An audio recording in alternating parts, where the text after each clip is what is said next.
बिस्मिल्लाहिर्रहमानिर्रहीम। अस्सलाम वालेकुम दोस्तों, आज हम बात करेंगे एक ऐसा आदमी के बारे में जिसने 1940 में उसने मुसलमानों की तारीख बदल दी। बरसगीर की मुसलमानों की तकदीर बदलने वाले फैसले। करारदाद पाकिस्तान की शिकल जुबान में सबसे बड़ा किरदार अदा करने वाला नाम है फजल हक। लेकिन तारीख ने उस इंसान को चंद बरस बाद गद्दार करार दिया। ये कहानी सिर्फ एक फर्द की नहीं है, वक्त, सियासत और मफादात की भी थी।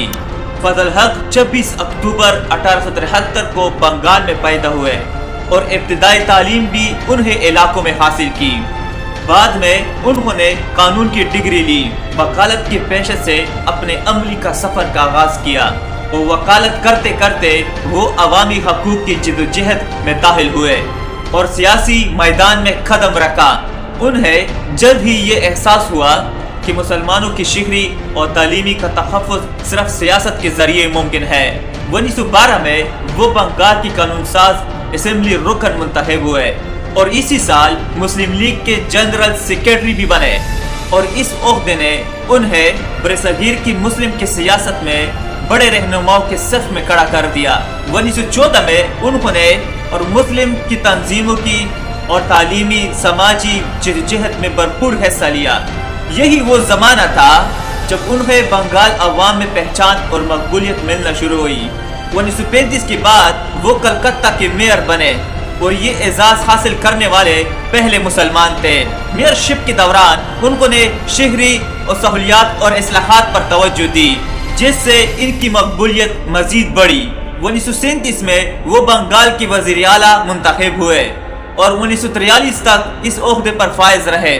ये इनकी सियासी ताकत और बंगाल में इनकी आवाम पर असर का सबूत था। फिर आया तारीख का वो लम्हा, 23 मार्च 1940 लाहौर का अजीम इजलास, जहां करारदाद लाहौर पेश हुई थी।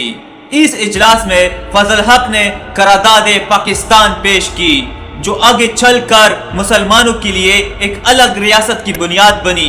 इनकी तकदीर और इनका अंदाजा और करारदाद का मजबूत नक्ता नजर देखकर और उन्हें शेर बंगाल कहा गया। करारदाद मुसलमानों की सियासी आज़ादी और मुस्तकबिल की राह का ऐलान बन गई। पाकिस्तान बनने के बाद फजल हक मशरकी पाकिस्तान में रहने लगे और सियासत में सरगर्म रहे। उन्होंने किसानों और मजदूरों और गरीब तबकात के हकूक के लिए अपने पार्टी को मजबूत किया।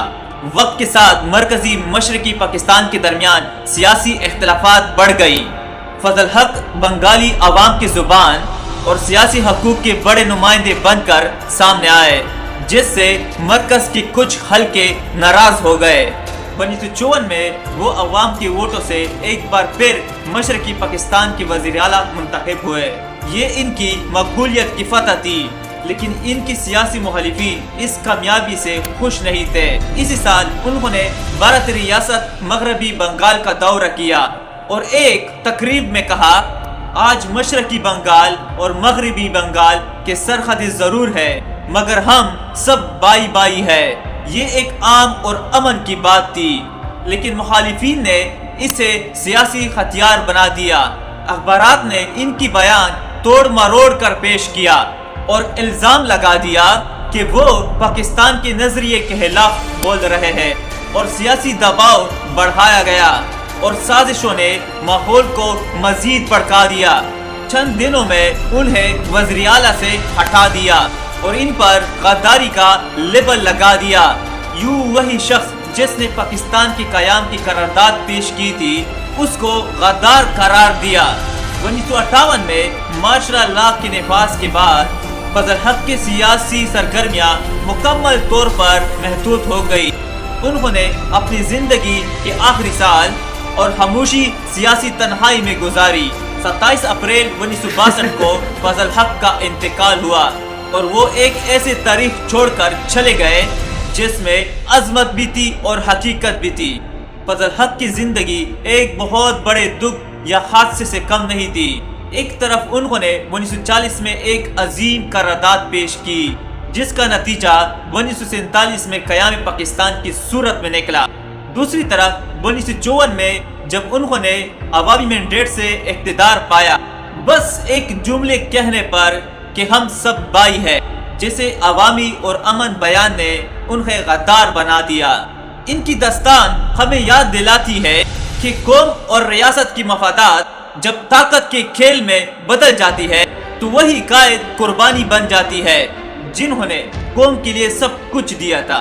اور مزید اس طرح ویڈیو دیکھنے کے لیے ہمارے چینل کو سبسکرائب کریں اور لائک کمنٹ کریں۔